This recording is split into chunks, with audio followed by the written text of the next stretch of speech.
Hello cuties, இன்னைக்கு நம்ம பார்க்க போற story Kiran's handwriting. There was a boy named Kiran. He was a very bright boy who loved reading. Kiran ஒரு சின்ன பையன்.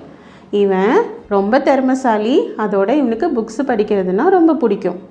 At the age of 8, he had read more books than any other child of his age. கிரனுக்கு 8 வயசு ஆகுது. ஆனால் இதே வயசில் உள்ள மற்ற பசங்களை விட கிரண் நிறைய books படிச்சிருக்கான். He always knew the answer to all the questions during tests. There was just one problem. He had a very bad handwriting. கிரனுக்கு கிளாஸில் டெஸ்ட் வைக்கும் போது கொடுக்குற கேள்வி எல்லாத்துக்கும் கரெக்டாக பதில் தெரியும். இவன்கிட்ட ஒரே ஒரு பிரச்சனை தான், அவனோட கையெழுத்து ரொம்ப மோசமாக இருந்திருக்கு. No one could read his handwriting. Even though Kiran wrote all the correct answers, his teacher couldn't read them. The teacher would have no choice but to fail him in the test. இவனோட கையெழுத்து மோசமாக இருந்ததுனால யாராலையும் அதை படிக்கவே முடியல. டெஸ்ட்டில் எல்லாம் சரியான பதில் கிரண் எழுதினாலும் அவங்க டீச்சரால் அதை படிக்க முடியாததுனால டீச்சர் மட்டும் என்ன பண்ண முடியும், படிக்கவே முடியல. அதனால கிரண் எல்லா டெஸ்ட்லேயும் ஃபெயில் ஆகிட்டே இருந்திருக்கான். Then Kiran's mom advised him to practice clear writing and made him write and practice in neat handwriting.